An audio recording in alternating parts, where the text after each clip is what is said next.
The morning sun cast golden rays across Tokyo's Haneda Airport as Yuki Tanaka walked through the private terminal, her worn sneakers making soft sounds against the polished marble floor. She carried a single leather bag, scuffed at the corners, its strap frayed from years of use. Her faded jeans had a small stain near the knee, and her oversized gray sweater looked like something purchased from a discount store. No jewelry adorned her fingers or neck. No designer sunglasses perched on her head.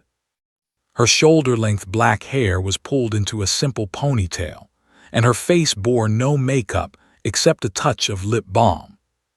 To anyone watching, she looked like someone who had perhaps won a contest or was traveling on someone else's dime, certainly not like she belonged on a luxury private charter flight to San Francisco. The sleek Gulfstream G650 gleamed on the tarmac, its white exterior reflecting the morning light. The aircraft bore the elegant logo of Elite Air Charter, a company Yuki knew intimately well, though no one aboard would suspect why. She climbed the stairs slowly, pausing at the entrance to take in every detail. The cream leather seats, the polished wood accents, the subtle scent of expensive cologne already permeating the cabin from early boarding passengers. "Welcome aboard," a voice said, though the tone suggested otherwise. Yuki looked up to see Rachel Martinez, a tall woman in her late 20s with perfectly styled blonde hair and a practiced smile that didn't reach her eyes. Rachel's gaze swept over Yuki in less than 2 seconds, a quick assessment that clearly found her wanting. The flight attendant's expression shifted almost imperceptibly, her smile becoming just a fraction less warm. "Seat 3A," Yuki said politely, showing her boarding pass. Rachel barely glanced at it. "Hum, that way." She gestured vaguely toward the front of the cabin before turning her attention back to her phone, thumbs flying across the screen. Yuki moved past her, nodding the dismissal. She'd experienced this countless times before, in restaurants where hostesses tried to seat her by the kitchen, in luxury stores where salespeople ignored her while fawning over others, in business meetings where men assumed she was an assistant rather than the person who controlled their company's fate. She had long ago stopped letting it anger her. Instead, she observed. She learned. She remembered. Settling into seat 3A, Yuki took in her surroundings. The cabin was filling with other passengers, all of them dressed to impress. Directly across the aisle, a man in his 50s wore a navy Brioni suit that probably cost more than most people's monthly salary. His Patek Philippe watch caught the light as he gestured to his companion. Behind him, a woman in Chanel from head to toe typed furiously on her iPad, diamond rings glinting on her fingers. Near the back, 2 tech executives in expensive casual wear, Loro Piana sweaters and limited edition sneakers, discussed a recent acquisition deal. And then there was Yuki, looking like she'd wandered onto the wrong plane. "Good morning, sir. Welcome aboard." Rachel's voice had transformed completely. Yuki looked up to see the flight attendant practically glowing as she greeted the man in the Brioni suit. "Can I offer you some champagne? We have Dom Perignon chilling, or perhaps you'd prefer a whiskey. We have Macallan 25. "Champagne sounds perfect, darling," the man replied, settling into his seat with the confidence of someone used to being catered to. "Right away," Rachel sparkled, already moving toward the galley. Another flight attendant appeared, a younger man with kind eyes and a genuine smile. Marcus, according to his name tag. He moved through the cabin offering warm towels and drinks to each passenger with equal courtesy. When he reached Yuki, his smile didn't falter. "Good morning, ma'am. May I offer you a hot towel, and what can I get you to drink before takeoff?" "Water would be lovely, thank you," Yuki replied, accepting the towel with a grateful nod. "Still or sparkling?" "Still, please, with ice." "Of course, I'll be right back." Yuki watched as Marcus continued his rounds, treating every passenger with the same warmth and respect. This was the kind of employee who understood that service wasn't about the size of someone's wallet, it was about human dignity. She made a mental note of his name. Rachel returned with a crystal flute of champagne for the businessman, along with a small dish of mixed nuts. "Here you are, sir. If you need anything at all, just let me know. I'm Rachel, and I'll be taking care of you today." She emphasized the word you, as if he were the only passenger who mattered. Marcus brought Yuki her water in a standard plastic cup, not crystal, she noticed, though she didn't care. She thanked him warmly. As the cabin door closed and the captain made his announcements, Yuki pulled out her laptop. The screen illuminated, revealing a complex spreadsheet filled with financial data, operational costs, and performance metrics. Her fingers moved quickly across the keyboard, pulling up reports on fleet maintenance, customer satisfaction scores, and employee evaluations. Her eyes scanned the numbers with the practiced ease of someone who had built an empire by understanding every detail, no matter how small. Elite Air Charter had been struggling when she acquired it 6 months ago, profits down, customer complaints up, employee turnover at alarming rates. She'd paid $20 million for what many considered a sinking ship. Her advisors had questioned the purchase. But Yuki hadn't built a 40-company aviation empire by following conventional wisdom. She'd built it by understanding that every business's greatest asset or liability was its people. That's why she was here, dressed in discount store clothing, sitting in seat 3A instead of in a boardroom. You couldn't understand a company's culture from spreadsheets alone. You had to experience it, feel it. See how employees treated people when they thought no one important was watching.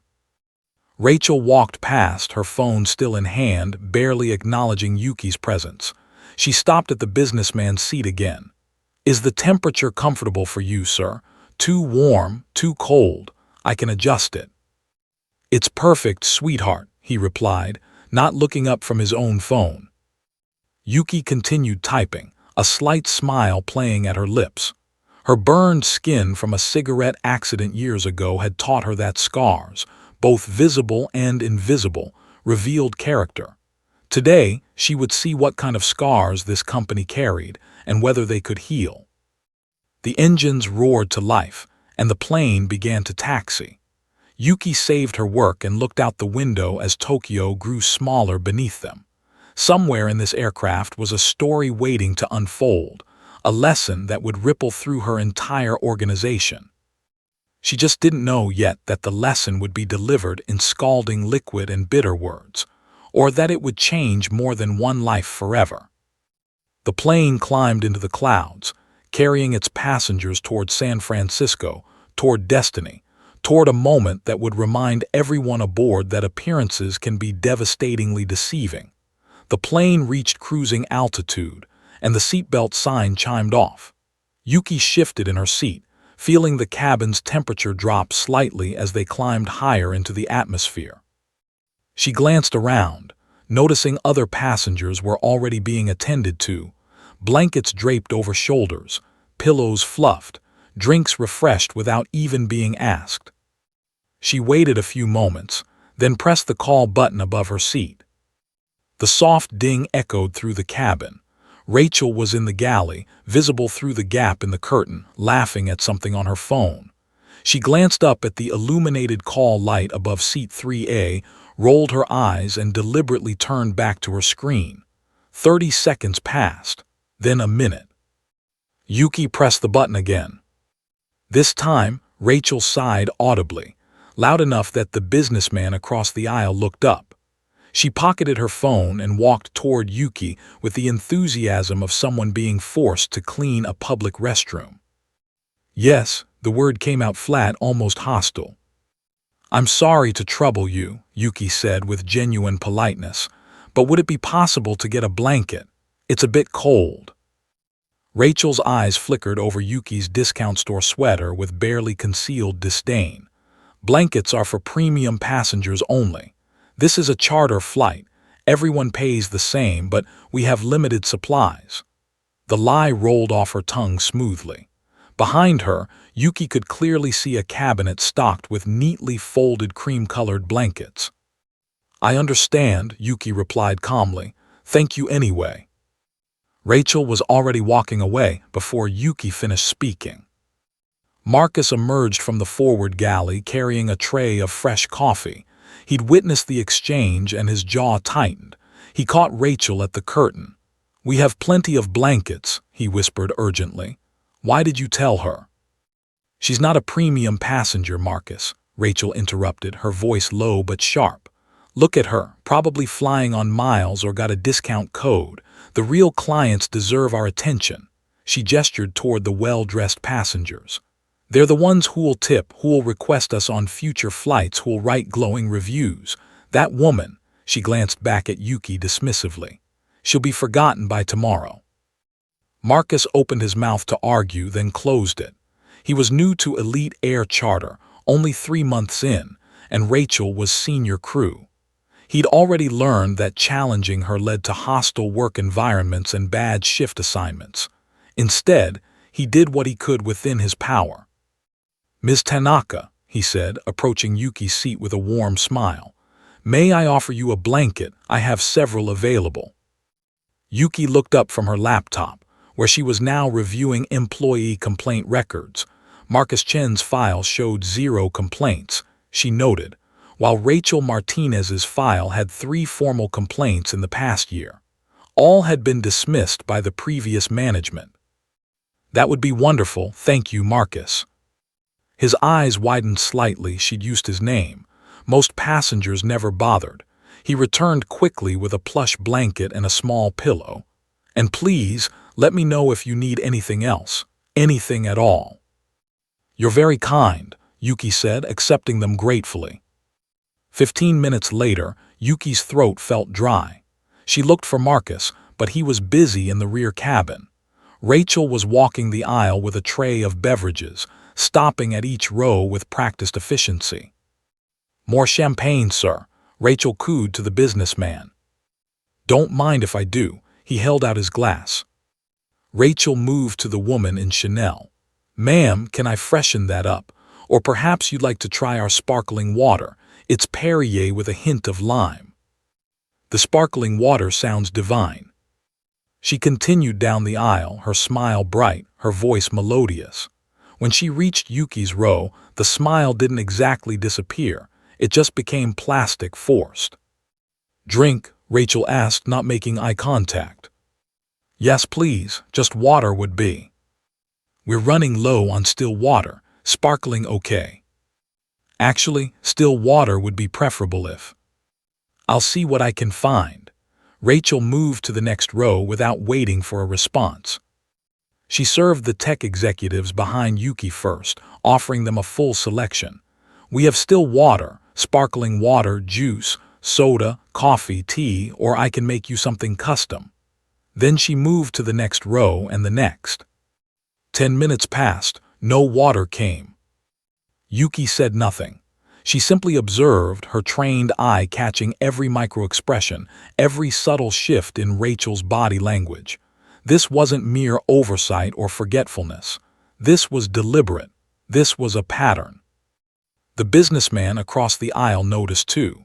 He leaned toward his companion and whispered, though not quietly enough, "That flight attendant is really giving that Asian woman the cold shoulder. Wonder what that's about." His companion glanced at Yuki, then at Rachel, who was now taking a selfie in the galley. "Some people are just like that.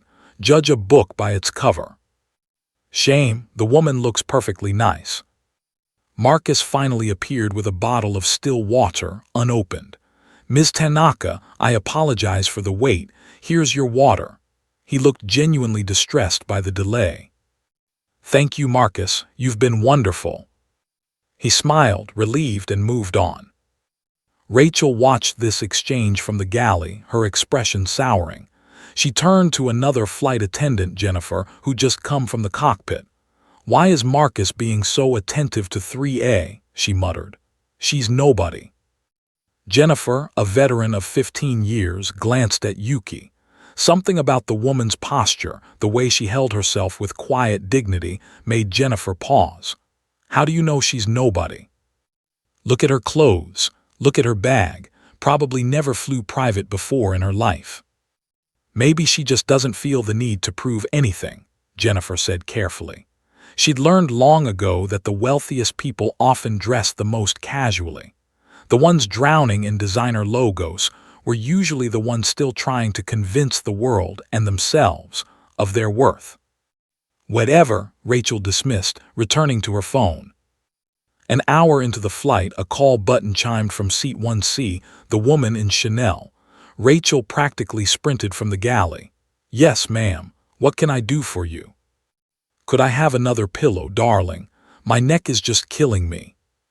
"Of course. Let me get you our premium memory foam pillow. It's absolutely divine." Rachel disappeared and returned in 30 seconds flat with not one but two pillows. "Here you are. And I brought an extra in case you want one for your lower back. Can I get you anything else? A snack? We have artisanal cheese and crackers, or perhaps some fresh fruit." "The fruit sounds lovely." "Right away." Yuki watched this performance from her peripheral vision, never stopping her work on the laptop. She was now reviewing customer feedback surveys. Several mentioned inconsistent service quality and feeling invisible to staff. One review specifically mentioned Rachel by name. "Flight attendant made me feel unwelcome because I wasn't dressed formally enough." The pattern was clear. The data didn't lie. But data alone never told the full story. You needed to see it, experience it, feel it in your bones. Now she had. Rachel passed Yuki's row, carrying an elaborate fruit plate, and didn't spare her a glance. Marcus appeared again, this time with a concerned expression. "Ma'am, I noticed you haven't had any refreshments beyond water. May I bring you something? We have sandwiches, salads, snacks." "A small salad would be lovely, if it's not too much trouble." "No trouble at all. It would be my pleasure." When Marcus returned with a beautifully arranged Caesar salad, Rachel was leaning against the galley counter, arms crossed. "You're coddling her," she said once he passed. "I'm doing my job," Marcus replied quietly but firmly. "Treating every passenger with respect. You should try it." Rachel's eyes flashed. "Don't lecture me, newbie. I know how this industry works. You waste time on the wrong people and the right people notice. That's how you get passed over for promotions." "Or maybe that's how you lose your humanity," Marcus said, surprising himself with his boldness. Rachel's face reddened, but before she could respond, the call button from seat 5A dinged, one of the tech executives. She plastered on her smile and rushed to attend to him, leaving Marcus standing alone in the galley.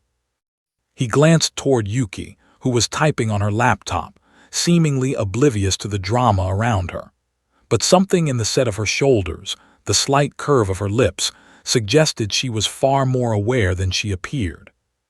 The plane flew on through clear skies, the tension in the cabin building like static electricity before a storm. And in seat 3A, Yuki continued taking notes, mental and digital, of every interaction, every dismissal, every moment of grace and disgrace.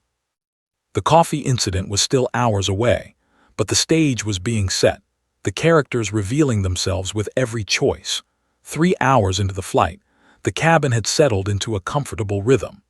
Most passengers were either working on laptops, watching movies on their personal screens, or dozing beneath soft blankets. The hum of the engines provided a soothing white noise, and the afternoon sun streaming through the windows cast everything in warm, golden light. Yuki had finished reviewing quarterly reports and was now reading through employee training manuals, or rather, the lack thereof.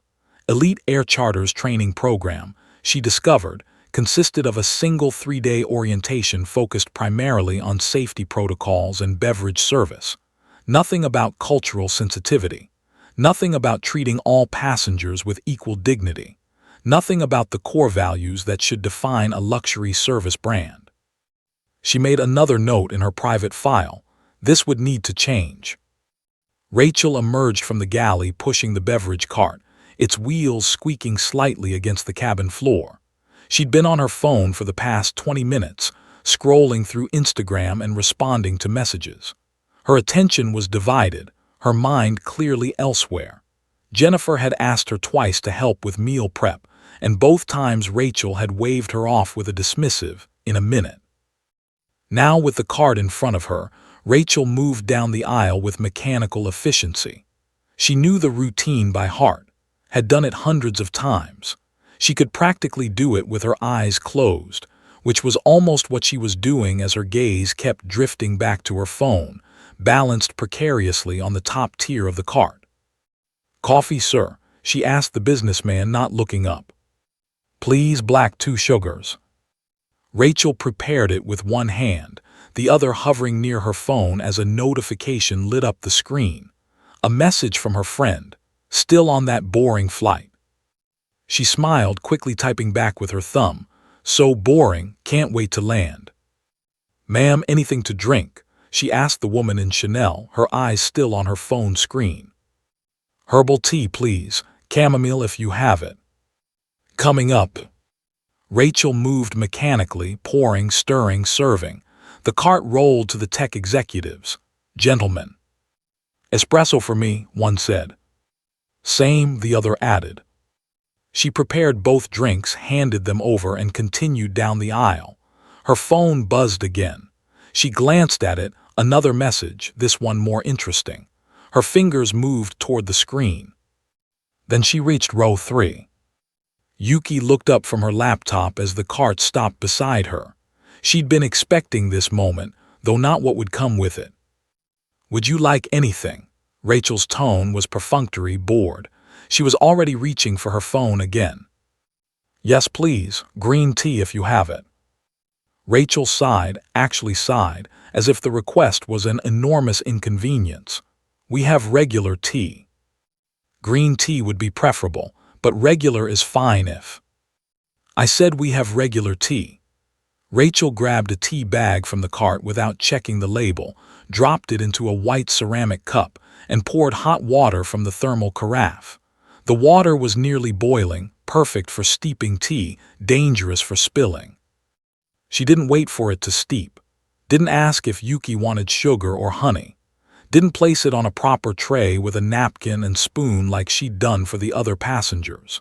Instead, Rachel held the cup carelessly in one hand, her phone in the other, as she reached across to place it on Yuki's tray table. That's when it happened. The plane hit a patch of clear air turbulence, nothing severe, just a slight bump. But it was enough. Rachel's attention was split between the cup, her phone, and the screen glowing with another notification. Her hand wavered. The cup tilted. For a moment, time seemed to slow down. Yuki saw the liquid beginning to spill and started to pull back, but there was nowhere to go. She was trapped by the window on one side and the tray table on the other. The scalding water cascaded from the cup in a perfect arc, splashing directly across Yuki's face, down her neck, and soaking the front of her gray sweater. The heat was instantaneous and excruciating, like 1,000 needles piercing her skin all at once. Yuki gasped, her hand flying to her face. The liquid was so hot it felt cold for a split second before the burning registered fully. Her eyes squeezed shut reflexively, tears forming immediately, not from emotion but from pure physical pain. The cabin erupted in shocked gasps. "Oh my God!" someone shouted. "Did you see that?" another voice exclaimed. The businessman across the aisle jumped up. "Is she all right? Someone get help." But Rachel's first reaction wasn't concern. It wasn't an apology. It was defensiveness bordering on hostility. "You should have warned me you were there," Rachel snapped, her voice sharp with accusation. She was staring at the spilled liquid on the carpet, at the empty cup in her hand, at everything except Yuki's reddening face. "Look what you made me do. Now there's tea everywhere." The words hung in the air like a slap. Yuki's eyes opened slowly, tears streaming down her cheeks mixing with the tea. Her skin was already turning an angry red, especially across her left cheek and neck where the liquid had hit most directly. She pulled her sweater away from her chest, where the fabric was plastered to her skin, still burning hot. Yuki's voice came out strained, tight with pain she was fighting to control. I was sitting here in my seat." Rachel thrust a single thin napkin at her, one napkin for a face covered in scalding liquid. "Here, clean yourself up." Her tone suggested Yuki was an inconvenience, a problem to be solved quickly so Rachel could return to her phone, which had clattered to the floor during the spill. Yuki took the napkin with trembling fingers and pressed it to her face. The cheap paper dissolved almost immediately against her wet skin, useless. "That's not nearly enough," the businessman started to say, but Rachel cut him off. "I've got it handled, sir. Everything's under control." She bent down to retrieve her phone first, before getting more napkins, before checking on Yuki's injuries, before doing anything remotely helpful. She examined the screen for cracks, relief washing over her face when she found none. Marcus came running from the rear cabin, having heard the commotion.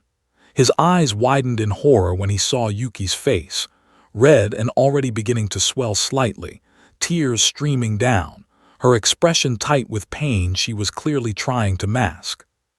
"Oh no, ma'am, I'm so sorry." He immediately grabbed a stack of clean white towels from the galley compartment and a bag of ice. "Here, please, let me help you." Yuki accepted the towels gratefully, pressing them to her burning face.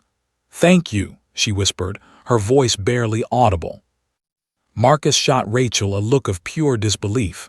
"What happened?" Rachel was now frantically dabbing at the carpet stain with a cloth.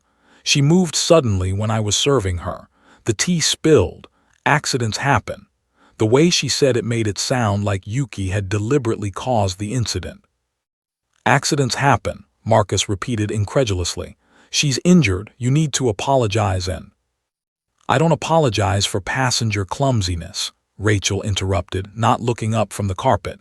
Her priority was clear, the stain, not the person. Maybe if people paid more attention instead of always being on their computers. She gestured vaguely at Yuki's laptop. The woman in Chanel leaned into the aisle, her face a mask of shock. "That's incredibly rude. The poor woman is clearly hurt." One of the tech executives had his phone out, recording. "This is insane. Is she seriously not apologizing?"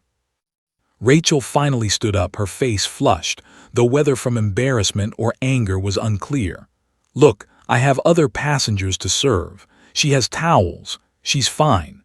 She grabbed her phone off the floor and started to push the cart forward. "Wait," Marcus began. "Drop it, Marcus," Rachel hissed under her breath as she passed him. "You're making it a bigger deal than it is." But it was a big deal. Everyone in the cabin could see that.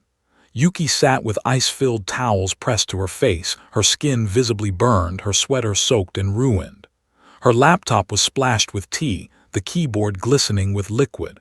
And through it all, she remained almost preternaturally calm, not yelling, not demanding anything, simply sitting quietly with tears running down her cheeks. "I believe," Yuki said softly, her voice carrying despite its quietness, "that an apology would be appropriate." Rachel was already at the galley entrance. She turned back, and for a moment her mask slipped. Pure contempt flashed across her face, contempt for this woman who dared to suggest she was in the wrong, this passenger who didn't look important enough to matter. "Maybe you shouldn't fly private if you can't handle it," Rachel said coldly, then disappeared behind the galley curtain. The cabin fell into stunned silence. The silence in the cabin was deafening.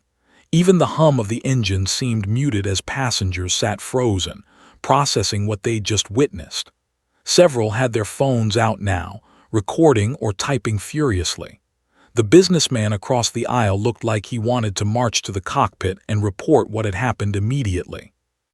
Marcus knelt beside Yuki's seat, his face etched with genuine concern and mortification. "Ma'am, please, let me see how badly you're burned. We have a first aid kit with burn gel." "I'm all right," Yuki said quietly, though her voice was strained with pain. She lowered the towel slightly, revealing angry red skin across her left cheek, down her neck, and disappearing beneath her soaked sweater. The skin looked inflamed and was already beginning to show signs of blistering in the worst spots. That needs to be treated, Marcus insisted gently. Please let me help you properly. Yuki nodded, allowing him to carefully examine the burns. Marcus worked with practiced efficiency, applying burn gel with gauze pads, his hands steady and professional. I'm so sorry this happened to you, he said softly as he worked. This should never have occurred. Accidents do happen, Yuki replied, echoing Rachel's words but with an entirely different meaning. Her tone held no bitterness, only a quiet acceptance of the reality. However, how we respond to accidents reveals our character. Marcus paused, meeting her eyes. There was something about this woman, a depth, a wisdom, a composure that seemed almost otherworldly given what had just happened to her. You're very gracious, he said, more gracious than the situation deserves. Perhaps, Yuki said with a small, pained smile, but an apology would still be appreciated, not for my sake but for hers. Accountability is how we grow. From the galley, laughter rang out sharp and jarring against the somber mood in the cabin. Rachel's voice carried clearly. Can you believe she's still making a fuss? Some people just love attention. Another voice murmured something inaudible, and Rachel responded louder. I know, right? It was barely anything. She's fine. The businessman's jaw dropped. He turned to his companion. Is she laughing about this? Is she actually laughing?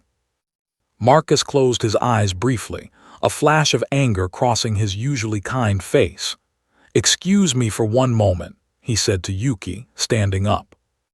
Marcus, Yuki said gently, catching his wrist with her uninjured hand. Don't, it won't help. She needs to apologize to you, properly. Some lessons, Yuki said, her dark eyes holding his, cannot be taught in the moment. They must be learned through consequence. I suspect she will learn this lesson soon enough. There was something prophetic in the way she said it, something that made Marcus pause. He nodded slowly, uncertain why he felt compelled to listen to this passenger he'd only met hours ago. Jennifer, the veteran flight attendant, emerged from the galley. She'd been in the rear cabin during the incident but had heard everything over the crew comm system. She took one look at Yuki's face and pressed her lips together in a thin line. Walking straight to Yuki's seat, she crouched down. Ma'am, I'm Jennifer, senior flight attendant on this crew. I want to personally apologize for what happened to you and how you were treated. This is absolutely not the standard of service Elite Air Charter represents, and I assure you this will be formally reported. Thank you, Jennifer, Yuki said, her voice warm despite her pain. I appreciate your professionalism. Jennifer glanced toward the galley, where Rachel was now taking a selfie, apparently for social media. Some people forget that this job is about service, not about themselves, she said quietly. Your grace in this situation is remarkable. Most people would be screaming for a lawyer right now. Screaming accomplishes little, Yuki replied, adjusting the ice pack against her cheek. Documentation accomplishes much more. Jennifer tilted her head, studying Yuki with new interest. There was definitely something different about this woman. The way she spoke, the way she carried herself despite her discount store clothing and now ruined sweater, it suggested someone used to authority, to making decisions that mattered. Ma'am, may I ask, are you traveling for business? In a manner of speaking, Yuki said with that small, enigmatic smile, I'm conducting research. Before Jennifer could ask more, the call button from first class chimed insistently. Rachel's voice called out from the galley, Jennifer, can you get that? I'm busy. Jennifer's eyes flashed with irritation, but she stood. Please let me know if you need anything else, she said to Yuki, then moved forward.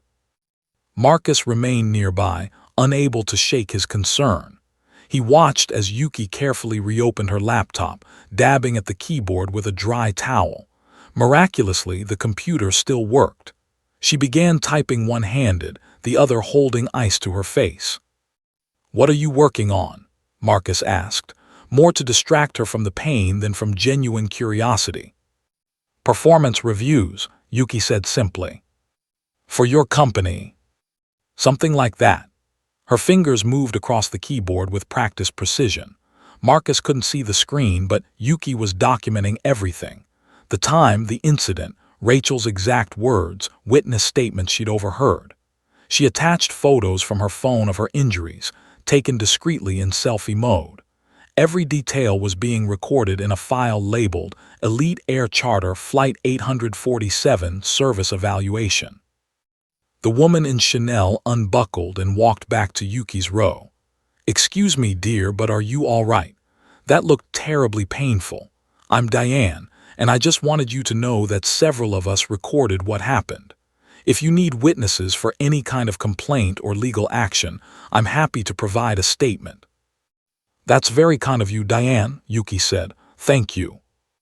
"That flight attendant's behavior was appalling," Diane continued, her voice dropping to a conspiratorial whisper. "The way she spoke to you, refused to apologize, I've never seen anything like it, and I fly private frequently. She should be fired."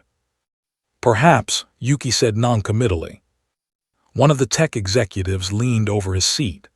"I got the whole thing on video, crystal clear audio too.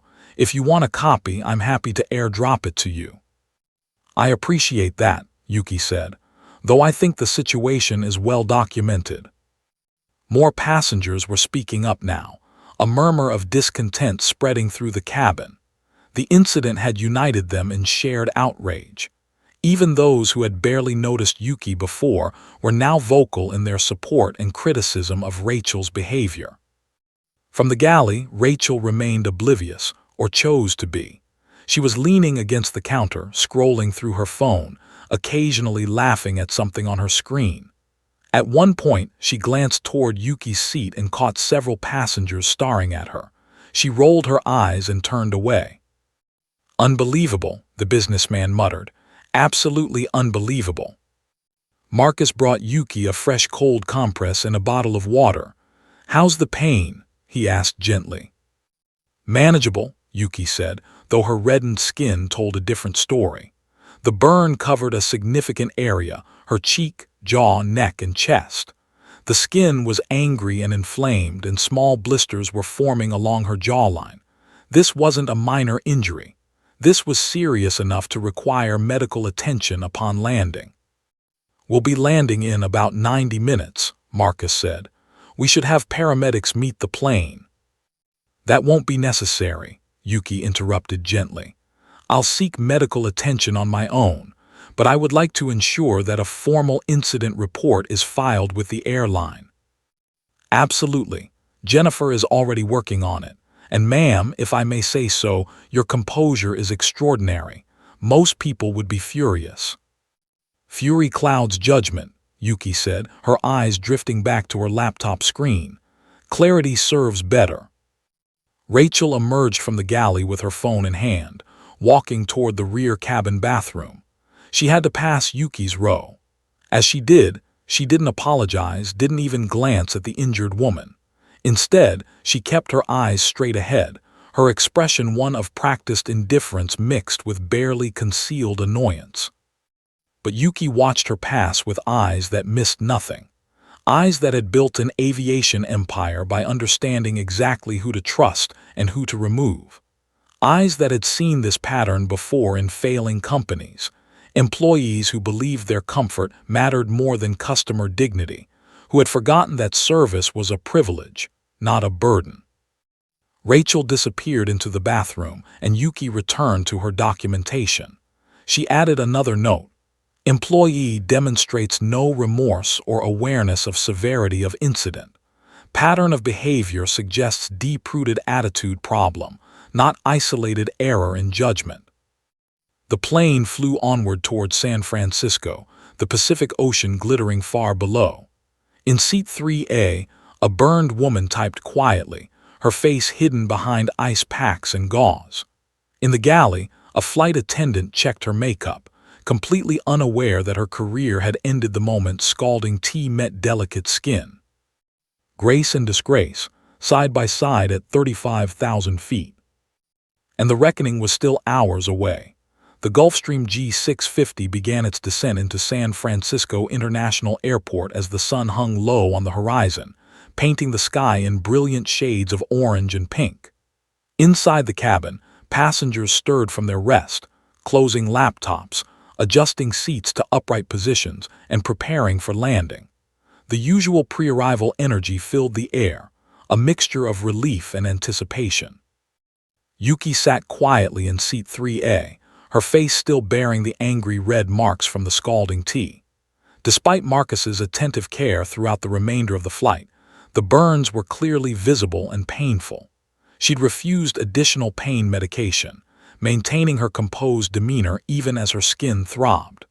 Her laptop was finally closed, secured in her worn leather bag along with pages of meticulously documented notes. Rachel moved through the cabin collecting trash and ensuring tray tables were stowed. She'd avoided Yuki's section entirely for the past hour, leaving Marcus and Jennifer to handle that area. Now, as they prepared for landing, she moved through the motions with mechanical efficiency, her earlier bravado replaced by a studied indifference. She still hadn't apologized.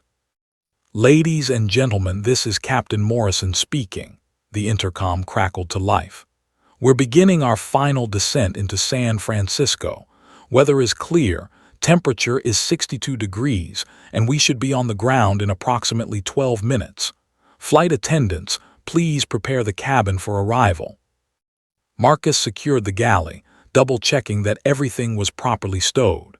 He caught Jennifer's eye, and she gave him a small, knowing nod. Both had filed detailed incident reports through the crew system, complete with witness statements and photos of Yuki's injuries. Jennifer had even quietly informed the captain, whose terse response suggested he was not pleased with what had transpired in his cabin. The landing was smooth, Captain Morrison's 25 years of experience evident in the gentle touchdown.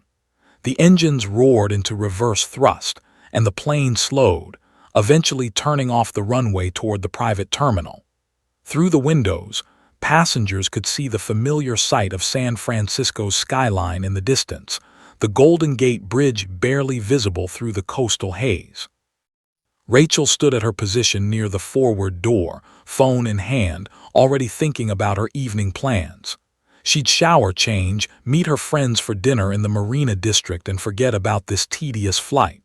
The burned passenger would be someone else's problem. These things happened. People overreacted. It would blow over. The plane taxied toward the Elite Air Charter Terminal, a modern glass structure reserved for private aviation.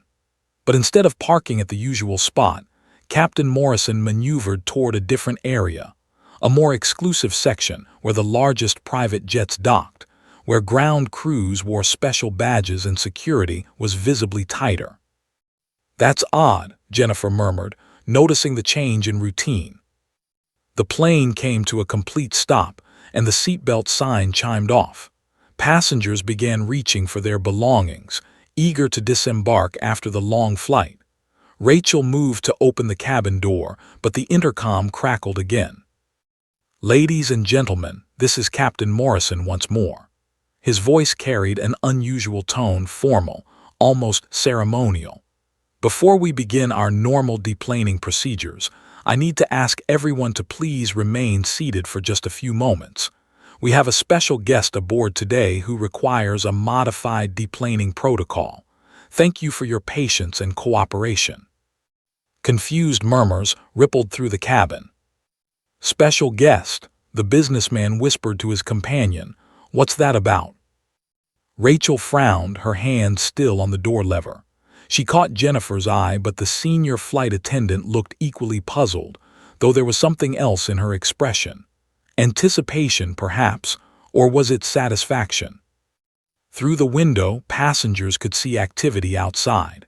A black Mercedes S-Class pulled up alongside the plane, followed by two more identical vehicles. The doors opened, and several figures emerged, men and women in impeccably tailored business suits, their movements coordinated and purposeful. They weren't ground crew. They weren't customs officials. They looked like executives. "Who are all those people?" Diane asked, pressing her face closer to the window. The cabin door opened from outside, unusual since crew normally opened it from within. A blast of cool San Francisco air rushed in, and with it came 6 individuals who moved with the practiced efficiency of a well-rehearsed team. They were Japanese and American, their ages ranging from 30s to 50s, each carrying leather portfolios embossed with a logo that several passengers recognized. A stylized wing intertwined with the letter T.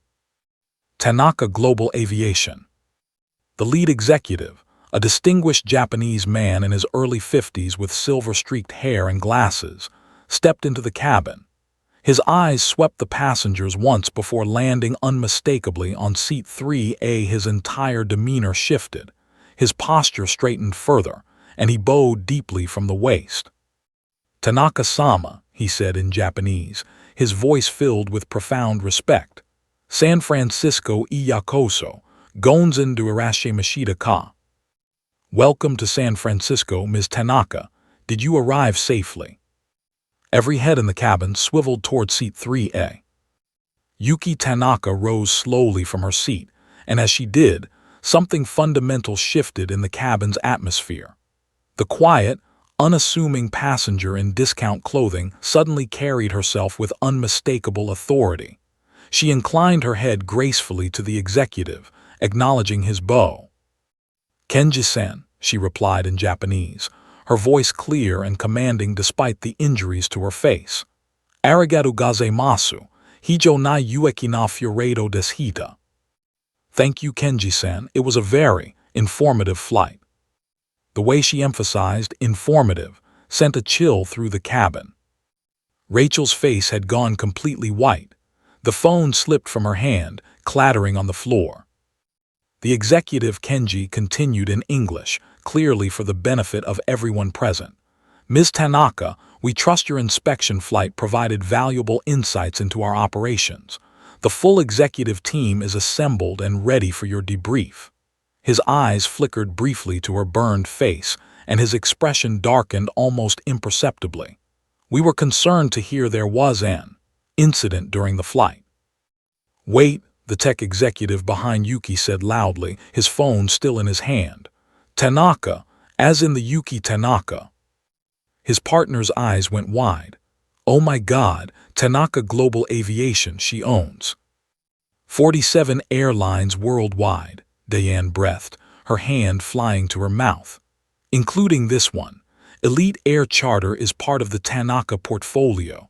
I read about the acquisition in the Wall Street Journal 6 months ago." The businessman across the aisle turned to stare at Yuki with new recognition. "You're Yuki Tanaka, the Yuki Tanaka. You started with a single plane and built a billion-dollar aviation empire. Forbes ranked you as one of the 50 most powerful businesswomen in the world." Another executive stepped forward, an American woman with sharp features and an iPad in her hands. "Ms. Tanaka, your car is ready. We've arranged for Dr. Kimura to meet you at your residence to examine your injuries. We've also prepared the conference room at headquarters for whenever you're ready." Yuki nodded graciously, gathering her worn leather bag. As she stepped into the aisle, every passenger who had witnessed her humiliation, her pain, and her extraordinary grace throughout the ordeal understood the magnitude of what they'd witnessed. The woman Rachel had dismissed as nobody owned the plane they were standing in, owned the company Rachel worked for, owned the entire operation, top to bottom. Rachel stood frozen at the cabin door, her face cycling through expressions: shock, horror, disbelief, and finally, dawning terror. Her lips moved, but no sound came out. Yuki walked down the aisle with quiet dignity, her burned face held high. As she approached the door where Rachel stood paralyzed, she paused. Their eyes met, the billionaire businesswoman and the flight attendant who had treated her with contempt. "Respect is not earned by wealth or appearance," Yuki said softly, her voice carrying through the silent cabin. "It should be given freely to all people because we are all human beings deserving of dignity. This is not about me. This is about how you treat people when you believe they have no power over you. That is when character reveals itself." She paused, letting the words sink in. "I came aboard this flight not as an owner, but as an observer. I wanted to see how my employees treated passengers when they thought no one important was watching. You have shown me exactly what I needed to see." Rachel's legs seemed to buckle slightly. Tears were forming in her eyes now, not tears of remorse but of panic. "Ms. Tanaka, I didn't know." "That is precisely the problem," Yuki interrupted gently but firmly. "You didn't know, so you felt entitled to be cruel. But kindness should never depend on knowing someone's status or wealth. It should be the default." With that, Yuki Tanaka stepped through the cabin door and into the waiting sunlight, her executive team forming a protective cordon around her.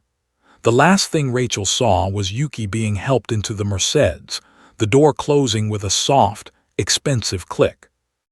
Behind her, the cabin erupted in whispered conversations. "Did you see her face? Rachel is so fired. I can't believe she treated a billionaire like that. Forget billionaire, she treated a human being like that." Marcus stood in the galley, his expression a mixture of vindication and sadness. Jennifer put a hand on his shoulder. "You treated her with kindness," she said quietly. "That will be remembered." But Rachel heard none of this. She was staring at the empty space where Yuki had stood, watching her entire career dissolve like sugar in hot tea. The cabin cleared slowly, passengers filing out with backward glances and whispered conversations. Many stopped to shake Marcus's hand or thank Jennifer, pointedly ignoring Rachel entirely. The tech executive who had recorded the incident paused at the door, looking back at Rachel with something between pity and disgust. "You know," he said, "I was going to post that video online, go viral with it, but I don't think I need to. Something tells me karma's already handled this one." He walked off, leaving Rachel standing alone near the galley. Her legs finally gave out, and she sank into the nearest passenger seat, the one directly across from where Yuki had sat. From this angle, she could see the wet stain still visible on seat 3A's upholstery, the discarded gauze pads Marcus had used, a forgotten ice pack melting in the cup holder. Evidence of her cruelty, preserved in fabric and water. "Rachel," Jennifer's voice cut through her spiraling thoughts. The senior flight attendant stood in the aisle, her expression unreadable. "We need to secure the cabin and complete the post-flight checklist." "Jennifer, Rachel's voice cracked. Did you know who she was?" Jennifer was quiet for a long moment. "I suspected something. A woman like that, the way she carried herself, the way she spoke, her composure under pressure, those aren't qualities you see in ordinary circumstances. But no, I didn't know specifically who she was." She paused. "Would it have mattered? Should it have mattered?" "I didn't mean, I never would have." "That's exactly the problem, Rachel. You never would have if you'd known she was important. But she was always important. Every passenger is important. That's what you never understood." Marcus emerged from the cockpit where he'd been speaking with Captain Morrison. His usually kind face was stern. "The captain wants to see you, Rachel. Now." Rachel's stomach dropped. "What did he say?" "What do you think he said?" Marcus replied, his patience clearly exhausted. "A passenger was injured on his aircraft, and the responsible crew member not only failed to properly assist but was openly hostile. Oh, and that passenger happens to own the entire airline. He's livid." Rachel stood on shaking legs and walked toward the cockpit. Each step felt like moving through water. Captain Morrison sat in his seat, still in uniform, his gray hair and lined face giving him the appearance of someone who'd seen everything in his career. But this had clearly rattled even him. "Sit," he ordered, gesturing to the jump seat. Rachel sat. "Do you have any idea at all, what you've done?" His voice was quiet, which somehow made it more terrifying than if he'd yelled. "That woman is Yuki Tanaka. She's not just rich. She's not just powerful. She's the sole owner of Tanaka Global Aviation, a conglomerate that includes 47 airlines across 6 continents. Elite Air Charter is a small piece of her empire, a piece she acquired 6 months ago specifically because it was failing." Rachel's hands twisted in her lap. "We were all briefed," Captain Morrison continued, pulling up an email on his tablet. 6 months ago, corporate sent us all this. He turned the screen toward her. Rachel's eyes scanned the message. The subject line read, "Confidential, new ownership Tanaka Global Aviation." Below was a professional headshot of Yuki Tanaka in a business suit, her expression confident and composed. The email detailed her background. Started with a single inherited cargo plane at age 23, built it into an empire through strategic acquisitions and impeccable service standards. Net worth estimated at $3.2 billion. Known for personally inspecting operations incognito. She flies on her own planes, the captain said, dressed like an ordinary passenger to see how her employees really behave. It's legendary in the industry. She's cleaned house at 12 different airlines this way, fired executives, overhauled training programs, transformed company cultures. And you, he pointed at Rachel, you just gave her a front row seat to everything that's wrong with elite air charter. Rachel felt bile rising in her throat. I never saw this email, I swear I.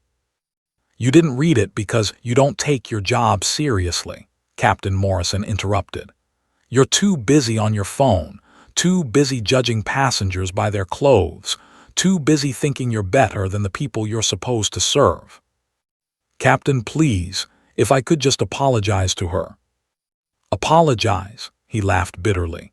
You think an apology fixes this? You assaulted her with scalding liquid and then blamed her for it. You have no idea how serious a burn injury can be, do you? If those blisters get infected, if they're scarring, she could sue you personally for hundreds of thousands of dollars. She could sue this airline for millions. Rachel's face went white. She wouldn't. She could. She probably won't because billionaires don't waste time on small battles. But she will destroy your career, Rachel. That much is certain. Marcus appeared at the cockpit door. Captain, corporate is on the line. They want to speak with you immediately. Captain Morrison stood, straightening his uniform. Stay here, Rachel. Don't go anywhere. He brushed past Marcus, leaving Rachel alone in the cockpit with her thoughts spiraling out of control. Marcus lingered at the door. Despite everything, his kind nature wouldn't let him leave her without some explanation. She bought elite air charter because she saw potential, he said quietly. The company was hemorrhaging money, customer satisfaction was at an all-time low, but she saw something worth saving. She's invested millions in new planes, better training programs, improved employee benefits. She was trying to save our jobs, Rachel. I didn't know, Rachel whispered. You didn't want to know, Marcus corrected. Every time Jennifer tried to get you to attend training sessions, you blew them off. Every time corporate sent out memos about new company values, you deleted them. You were too busy taking selfies and judging passengers to care about being good at your actual job. Rachel's tears came then, hot and bitter. What's going to happen to me? Honestly, I think you already know. Marcus's voice softened slightly. For what it's worth, I don't think you're a terrible person. I think you got caught up in surface-level things and forgot what really matters. But that woman, Ms. Tanaka, she was burned, humiliated, and treated like trash on a flight she was taking specifically to evaluate us. And she still showed more grace and dignity than I've seen from anyone in my entire career. He turned to leave, then paused. You know what she did when I brought her ice and medicine? She thanked me by name. She remembered my name from my badge and she used it. She made me feel seen, even while she was in pain. When's the last time you made anyone feel that way, Rachel? The question hung in the air as Marcus walked away, leaving Rachel alone in the cockpit surrounded by switches, controls, and the weight of her own choices. Outside the windows, she could see the Tanaka global executives loading luggage into the Mercedes. One of them, Kenji, was on his phone, speaking rapidly in Japanese. Whatever he was saying, his expression was grave. Rachel pulled out her own phone with trembling hands and searched Yuki Tanaka on Google. The results flooded her screen. Forbes profiles, Wall Street Journal articles, business magazine covers. Photo after photo of an elegant woman in designer suits. shaking hands with world leaders, accepting awards, speaking at conferences. One headline jumped out: "The Undercover Billionaire: How Yuki Tanaka Transformed Aviation Through Mystery Passenger Flights." Rachel clicked it. The article detailed exactly what Captain Morrison had said: Tanaka's practice of flying incognito on her own airlines, evaluating service quality firsthand. It quoted her: "You cannot fix what you do not understand. To understand a company's culture, you must experience it as your customers do. Numbers on a spreadsheet tell you what is happening, but walking in your customer's shoes tells you why." The article included photos from previous evaluations. In one, Tanaka wore a simple tracksuit. In another, casual jeans and a t-shirt. In another, she was dressed as a backpacker, always understated, always testing. And Rachel had failed the test spectacularly. Her phone buzzed with a text from her friend. "Hey, landed yet? Ready for dinner." Rachel stared at the message, then at the photos of Yuki Tanaka on her screen, then out at the Mercedes pulling away from the aircraft, carrying away the woman whose life she'd made miserable and whose company she'd disgraced. She typed back, "I don't think I'll be making dinner. I think I just lost everything." Her friend replied immediately, "What happened?" But Rachel didn't answer. She simply sat in the cockpit of a plane owned by a woman she'd never see again, watching the sun set over San Francisco, knowing that when it rose tomorrow, her career would be over. The morning sun barely penetrated the thick fog rolling in from San Francisco Bay as Rachel sat in the waiting area of Elite Air Charter's regional headquarters. She'd been summoned at 7 a.m., just 14 hours after the flight had landed. She'd spent the entire night awake, alternating between panic attacks and desperate rehearsals of apologies that all rang hollow even to her own ears. The corporate office was sterile and modern, all glass, chrome, and uncomfortable minimalist furniture. A receptionist sat behind a sleek desk, studiously ignoring Rachel's presence. Every few minutes, executives in sharp suits would walk past, glancing at Rachel with expressions that ranged from curiosity to undisguised contempt. Word had spread fast. Ms. Martinez, a woman in her 40s, appeared, carrying an iPad and wearing an expression of professional neutrality. "I'm Diana Chen, Human Resources Director for Tanaka Global Aviation. Please follow me." Rachel's legs felt like lead as she stood. She followed Diana down a hallway lined with photographs of aircraft, the Tanaka Global Fleet in all its glory, 47 airlines, hundreds of planes, thousands of employees, and she'd humiliated the woman who controlled it all. They entered a conference room where two people already sat. On the left was Robert Williams, Elite Air Charter's regional manager, a stern man in his late 50s who'd never particularly liked Rachel. On the right sat Kenji Yamamoto, the same executive who'd boarded the plane yesterday to greet Yuki. He wore an impeccably tailored navy suit and an expression carved from stone. "Please sit," Diana gestured to the chair opposite them. The setup felt judicial, Rachel alone on one side, her judges on the other. Rachel sat, her hands clasped so tightly in her lap that her knuckles turned white. Diana opened a leather portfolio and pulled out several documents, arranging them precisely on the table. "Ms. Martinez, you're here to discuss the incident that occurred on Flight 847 from Tokyo to San Francisco yesterday. Before we begin, I want to confirm that you understand this is a formal disciplinary meeting that will determine your employment status with Elite Air Charter." "I understand." Rachel's voice came out as barely a whisper. "Do you wish to have a representative present?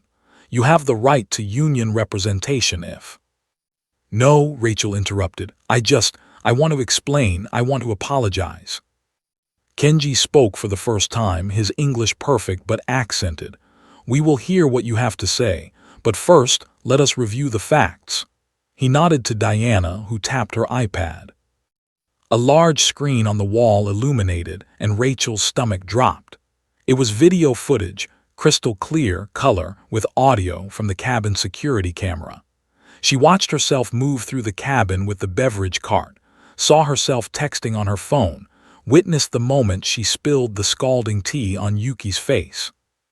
But worse than the spill itself was watching her own reaction, the way she'd immediately blamed Yuki, the dismissive thrust of the single napkin, the contempt on her face as she'd walked away. Rachel watched herself in the galley afterward, laughing with another crew member, making that mocking gesture toward Yuki's seat. It was devastating, worse than she'd remembered. Seeing herself through objective eyes, she looked cruel, she looked like a bully. The video ended. The silence in the room was suffocating. Additionally, Diana continued, pulling out printed photographs, we have medical documentation of Ms. Tanaka's injuries. Second-degree burns on her face, neck, and chest. The dermatologist reports that scarring is possible, though with proper treatment it should be minimal. Rachel felt tears streaming down her face. I'm so sorry, I never meant. Let me stop you there, Robert interrupted, his voice hard. We also have statements from 6 passengers, 2 crew members, and the captain. Would you like me to read them? Rachel shook her head, but he continued anyway. The flight attendant's behavior was shockingly unprofessional and cruel, he read from the first statement. She treated the injured passenger with contempt and refused to apologize despite causing serious harm. That's from Diane Richardson, the passenger in seat 2A. He picked up another. I've flown private aviation for 20 years and never witnessed such callous disregard for a passenger's well-being. The flight attendant seemed more concerned about her phone than about the woman she'd burned. That's from Gerald Thompson, seat 3C. Another statement.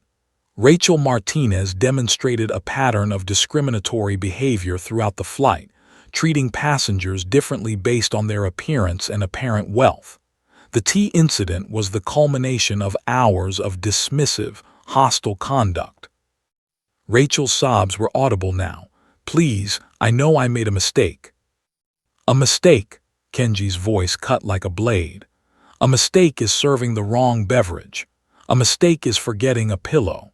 What you did was assault a passenger, refuse to take responsibility, and demonstrate a fundamental lack of the values that Tanaka Global Aviation stands for. He pulled a document from his own portfolio, the company values statement that Rachel had never bothered to read. Respect for all, service excellence, integrity in action, personal accountability. He looked up at her. You violated every single one. Diana took over. Ms. Martinez, Ms. Tanaka could press charges for assault. The burns you inflicted constitute bodily harm.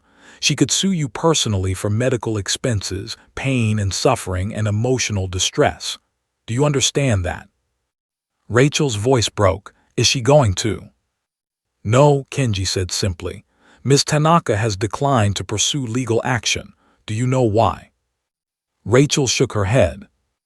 Because she said, and I quote, the young woman has already destroyed her own career. There is no need for me to destroy her life as well. Let the consequences of her choices be punishment enough. He let that sink in. Even after everything you did to her, she showed you more mercy than you showed her. The weight of that truth crushed Rachel's remaining defenses. Diana slid a document across the table. This is your termination letter, effective immediately. Your employment with Elite Air Charter is ended as of this moment.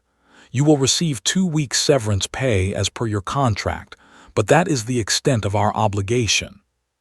Rachel stared at the document, her vision blurred with tears. Furthermore, Kenji continued, you are being placed on the Tanaka Global Aviation Employment Exclusion List. This means you are barred from working for any of our 47 airline properties worldwide. This list is also shared with our industry partners through the International Air Transport Association. What does that mean? Rachel asked, though she already knew. It means that approximately 300 airlines globally will have access to this information. While we cannot legally prevent other companies from hearing you, Most major carriers check this database. Your employment prospects in aviation are effectively over. The room spun. Rachel had dedicated 7 years of her life to aviation. It was all she knew, all she trained for. Her entire identity had been wrapped up in being a flight attendant. The travel, the glamour, the lifestyle she'd posted about endlessly on social media. "Please," she whispered, "please, isn't there anything I can do, any way to fix this?" Diana's expression softened slightly, the first hint of sympathy Rachel had seen. "Ms. Martinez, genuine change takes time and self-reflection. This isn't about fixing your image or finding a loophole. This is about fundamentally examining how you treat people and why." Robert stood, signaling the meeting's end. "Your badge and employee credentials need to be surrendered. Security will escort you to collect any personal items from your locker, and then you'll be escorted from the building." "That's it," Rachel's voice rose in desperation. 7 years and that's it. I don't even get to." "You had your chance," Robert said coldly. "You had multiple chances, actually. The 3 formal complaints filed against you in the past year. The warning you received 6 months ago about treating passengers dismissively. The mandatory service excellence training you skipped. Every chance you were given, you squandered." Kenji stood as well, buttoning his suit jacket. "Ms. Tanaka requested that I deliver a message to you personally." He looked directly at Rachel. She said, "I hope this young woman learns that respect is not a commodity to be rationed based on someone's appearance or perceived status. Every person we meet is fighting battles we cannot see. Kindness costs nothing, but its absence costs everything. I wish her wisdom in her future endeavors." The gentleness of the message, coming after the severity of the consequences, broke something in Rachel. She doubled over in her chair, sobbing openly. A security guard appeared at the door. Diana handed Rachel a tissue box. "Take a moment, then you'll need to come with us." Rachel wiped her face, her makeup smeared beyond recognition. She looked at the 3 people who just dismantled her entire career and saw no anger in their faces, only disappointment and finality. She signed the termination paperwork with a shaking hand, surrendered her badge, and followed the security guard down the hall. Employees stopped to watch, some curious, some satisfied, some pitying.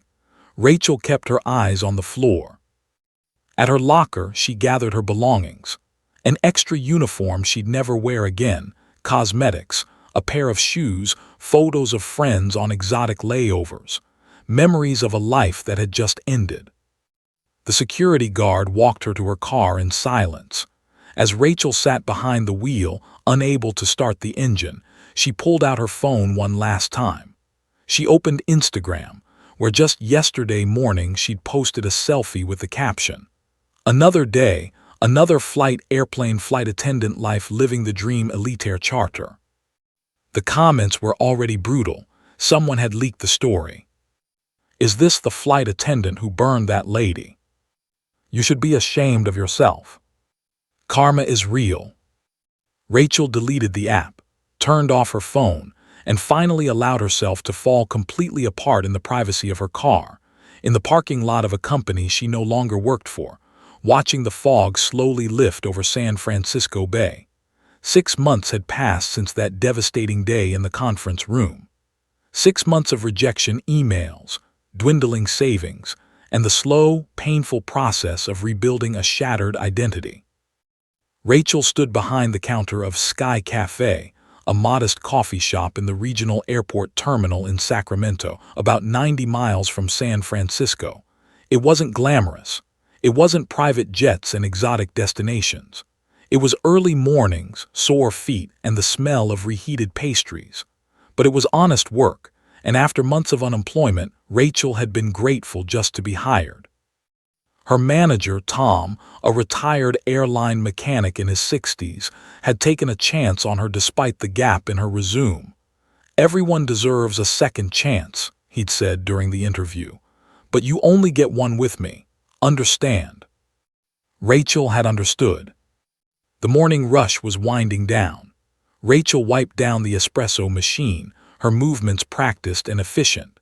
She'd learned to find small satisfactions in this work: a perfectly poured latte, a genuine smile from a grateful customer, the quiet pride of a job done well even when no one was watching. The bell above the door chimed. An elderly woman entered, probably in her 70s, wearing an expensive Burberry coat and carrying a Louis Vuitton bag. Her silver hair was styled perfectly, her makeup impeccable. She approached the counter with the bearing of someone used to being catered to. "Coffee," she announced without greeting. "Large, skim milk, 2 Splendas, and make sure it's hot. Last time I was here it was barely warm." Rachel smiled politely. "Of course, ma'am, I'll make sure it's perfect for you." She prepared the coffee with care, testing the temperature twice. When she placed it on the counter, the woman took a sip and immediately frowned. "This tastes burned, make it again." Rachel's pulse quickened. She'd been meticulous with the temperature and timing. The coffee wasn't burned, but old instincts stirred, the urge to defend herself, to argue, to let her frustration show. Instead, she took a breath and remembered another morning, another flight, another face, dignified and calm even with burns marking her skin. "I apologize, ma'am. Let me prepare a fresh one for you right away." Rachel poured out the coffee and started over, using a different blend, adjusting every variable to please this difficult customer. The woman watched with critical eyes. "You're slow." "I want to make sure it's exactly right for you," Rachel replied evenly. When she presented the second cup, the woman took another sip. "Better, but you forgot the sleeve. I can't carry it like this, it's too hot." Rachel added a sleeve, then a second one for extra insulation. "Here you are, ma'am. Is there anything else I can get for you?" A receipt itemized. Rachel printed it carefully, handed it over with a genuine smile. "I hope you have a wonderful day and safe travels." The woman took the receipt, examining it as if searching for errors. Finding none, she looked up at Rachel with a slightly softer expression. "You're very patient," she said, almost as an accusation, as if patience was something suspicious. "Everyone deserves kindness," Rachel replied. "Even on difficult days, especially on difficult days." Something flickered in the woman's eyes, recognition perhaps or surprise. She nodded curtly and left. Tom emerged from the back office, having witnessed the entire exchange. "That woman's been coming here for years. Never satisfied, never happy. You handled her perfectly." Rachel leaned against the counter, feeling drained but somehow lighter. 6 months ago, I would have responded differently. I would have been defensive, dismissive, maybe even rude. "What changed?" Tom asked, genuinely curious. Rachel was quiet for a long moment. "I met someone who showed me what grace looks like, what real dignity means. She taught me the hardest lesson of my life, and I'm still learning from it every single day." Tom nodded knowingly. He'd heard parts of Rachel's story, enough to understand she was rebuilding from something significant. "Growth is painful," he said, "but it's worth it." 3,000 miles away, in the executive offices of Tanaka Global Aviation in Tokyo, Yuki Tanaka sat across from a journalist from Aviation Weekly. The burns on her face had healed, leaving only faint marks that good lighting and makeup mostly concealed. But the memory remained vivid. "Ms. Tanaka," the journalist asked, "since taking over Elite Air Charter, you've implemented radical changes: mandatory empathy training, mystery passenger programs, zero-tolerance policies for discrimination. Some industry analysts say you're being too idealistic. How do you respond?" Yuki smiled, that same composed, knowing smile. "Numbers tell one story. Elite Air Charter's customer satisfaction scores have increased by 43% in 6 months. Employee turnover has dropped by 60%. Revenue is up 38%. These are not idealistic numbers. These are the results of treating people, all people, with dignity and respect. You've become known for your undercover evaluations. Some call you the undercover billionaire. Do you plan to continue this practice? Always, Yuki replied without hesitation. You cannot lead what you do not understand, and you cannot understand your company's culture from a boardroom. You must experience it as your customers do. The journalist leaned forward. There are rumors about an incident on one of your evaluation flights, a flight attendant who mistreated you without knowing who you were. Can you speak to that? Yuki was quiet, her expression thoughtful. I can say this. I learned more from that one flight than from a dozen board meetings. I learned that company values are meaningless if they're not lived by every employee at every level. I learned that how we treat people when we think they hold no power over us, that is when our true character reveals itself. What happened to the employee involved? She faced consequences appropriate to her actions, but I hold no anger toward her. In fact, I'm grateful to her in a way. She showed me exactly what needed to change, and she gave me the conviction to make those changes system-wide. Yuki paused. I hope she's learned and grown from the experience. Mistakes can be our greatest teachers if we're willing to listen. The journalist made notes. You've said before that respect should be universal, not transactional. Can you elaborate? Respect is not something that should be earned through wealth, status, or appearance, Yuki said, her voice carrying the weight of lived experience. It should be the default we extend to every human being we encounter, because we never truly know what someone is experiencing, what they're carrying, who they are beyond what we can see. The person serving you coffee might be fighting battles you cannot imagine. The passenger in simple clothes might hold your livelihood in their hands. But more importantly, even if they hold no power at all, even if they can do nothing for you, they still deserve your respect, because they are human, and that alone makes them worthy. The interview concluded, and as the journalist packed up, he said, "That's a powerful philosophy. Do you think it's spreading?" Yuki walked to her office window, looking out over Tokyo's sprawling skyline. I believe, she said slowly, that every person we encounter has the capacity to learn, to change, to choose kindness. Some learn quickly, some learn through painful experience, but the lesson is always there waiting.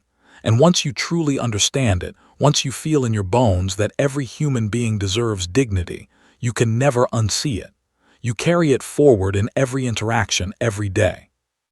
Back in Sacramento, Rachel's shift was ending. As she untied her apron, Tom called out, "Hey, Rachel, that elderly woman came back, left this for you." He handed her a $20 bill with a note attached. "For the patient young woman, thank you for your kindness. Margaret." Rachel stared at the note, tears pricking her eyes. $20 wasn't much, but the acknowledgement, the recognition that kindness mattered, that it had been seen and valued, felt like a fortune. She thought of Yuki Tanaka, wondered if she'd ever have a chance to truly apologize, to explain how much that terrible day had changed her. Probably not. Billionaires and coffee shop employees didn't inhabit the same worlds. But maybe that was okay. Maybe the lesson wasn't about redemption in the eyes of the person she'd wronged. Maybe it was about becoming someone different, someone better, in her own eyes and in every interaction that followed. Rachel pocketed the tip, hung up her apron, and walked out into the afternoon sunshine. Tomorrow she'd be back at the cafe, serving coffee to strangers. Some would be kind, some difficult, some impossible. But she would treat them all with the same respect, the same patience, the same dignity. Because she'd learned the hardest way possible that character isn't revealed in how we treat people who can reward us. It's revealed in how we treat people when we think no one important is watching. And someone is always watching, even if it's just ourselves. The lesson had spread, from a billionaire's burned face to a flight attendant's broken career to a coffee shop counter where kindness was chosen again and again, one customer at a time. And in that spreading, something profound had changed. Not just in Rachel, but in the ripples extending outward into a world that desperately needed reminding. Everyone you meet is fighting a battle you know nothing about. Choose kindness. Always. The end.